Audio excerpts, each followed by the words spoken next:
Chers amis, bonjour. Chers parents, bonjour. Chers Africains, bonjour.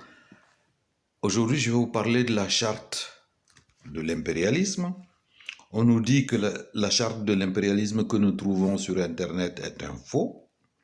Mais ce qui est faux, c'est le fait de nous dire que le document très important que nous découvrons est un faux.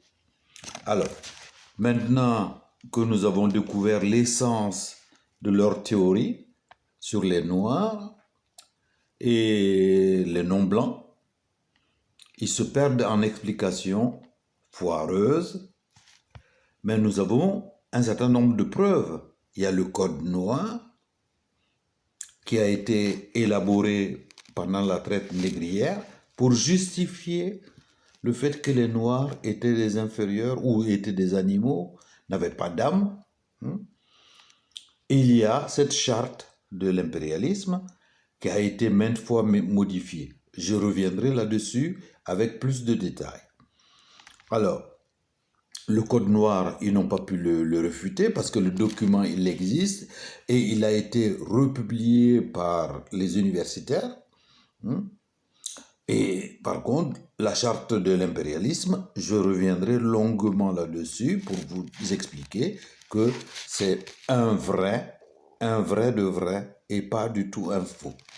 Alors, cette charte de l'impérialisme, je vais me baser sur les articles, les textes de loi, pas de loi, les textes de cette charte. Alors, la présente charte a été élaborée à Washington pendant la traite négrière et ensuite discrètement négociée à la conférence de Berlin en 1885 pendant que les puissances occidentales se partageaient l'Afrique. Renégociée secrètement à Yalta au moment du partage du monde en deux blocs après la Deuxième Guerre mondiale et pendant la création de la Société des Nations, l'ancêtre de l'ONU. Et ce document, on le trouve au musée de Tervuren en Belgique. Alors, les différents points, les différents articles, je vais revenir là-dessus, les différents articles de cette charte, et vous comprendrez bien qu'il s'agit d'un vrai, et je vous donnerai quelques exemples de la situation actuelle. Alors, au niveau des dispositions, en l'article 1er, on dit ceci: la devise de l'impérialisme, gouverner le monde et contrôler les richesses de la planète. Notre politique est de diviser pour mieux régner. Dominer, exploiter et piller pour remplir nos banques et faire d'elles les plus puissantes du monde. C'est la réalité. Article 2. Aucun pays du tiers-monde ne constitue un État souverain et indépendant. On le voit bien. Article 3. Tout pouvoir dans les pays du tiers-monde émane de nous, qui l'exerçons par la pression sur les dirigeants, qui ne sont que nos marionnettes. Aucun organe du tiers-monde ne peut s'en attribuer l'exercice. Ça, c'est l'article 3 de la charte. Et c'est la réalité. Quand on voit nos dirigeants, nos soi-disant dirigeants qui courent à Paris, Washington, Bruxelles, Londres, pour avoir une légitimation, on comprend très bien. Article 4. Tous les pays du tiers-monde sont divisibles et leurs frontières déplaçables selon notre volonté. Le respect de l'intégrité territoriale n'existe pas pour le tiers-monde. Exactement ce qui s'est passé avec le Soudan, qui a été divisé. On a séparé le Soudan en deux dans un premier temps, et ensuite le Sud a été aussi divisé. Malgré la présence des Nations Unies sur place. Et d'ailleurs, c'est à cause de la présence des Nations Unies que les armes circulent, que le pays a été divisé en 1000 morceaux, afin que ce pays, le Soudan, ne puisse devenir une grande puissance, plus grande puissance que l'Égypte.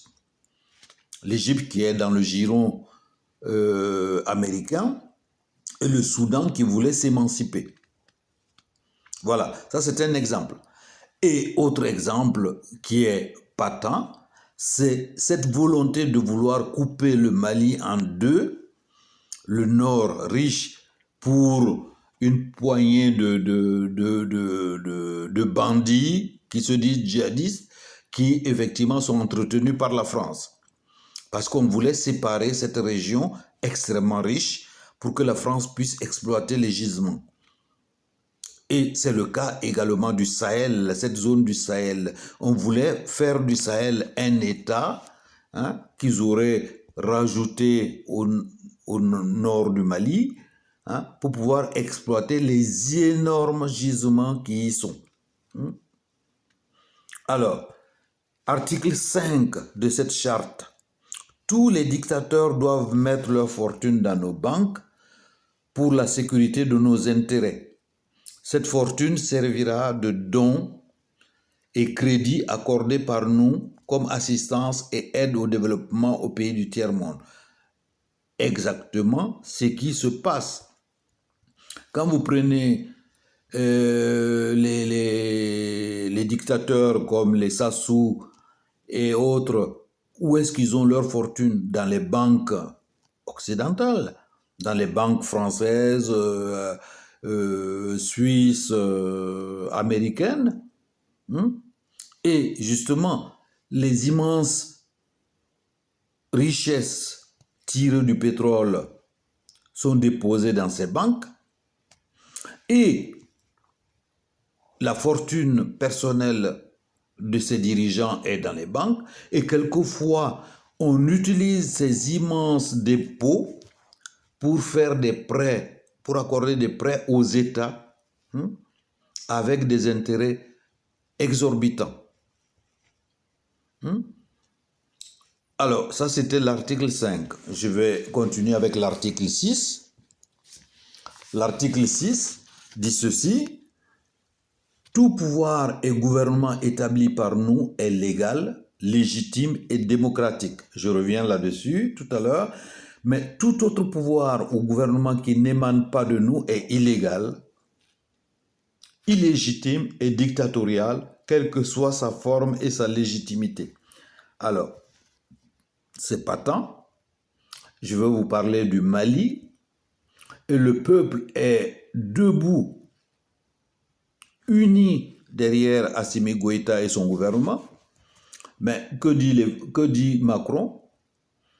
Coup d'État dans coup d'État, c'est un gouvernement illégitime.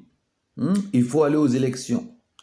Parce qu'il faut que ce soit des hommes et des femmes désignés par Paris ou par Londres pour être légitimes. C'est ce qu'on dit justement, c'est ce que dit cet article. Mais par contre, le peuple malien qui est debout derrière son gouvernement, alors, ne compte pas.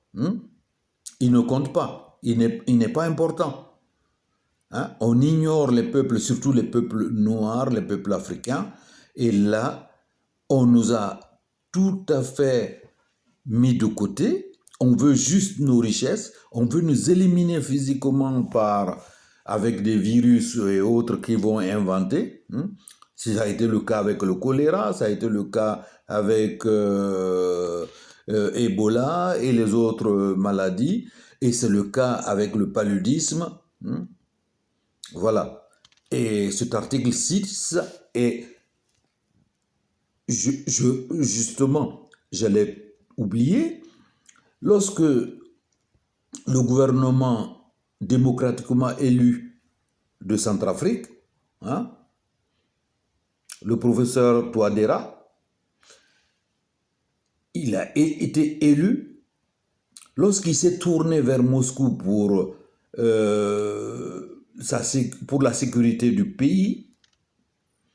Alors, il a été tout de suite considéré comme l'homme à abattre.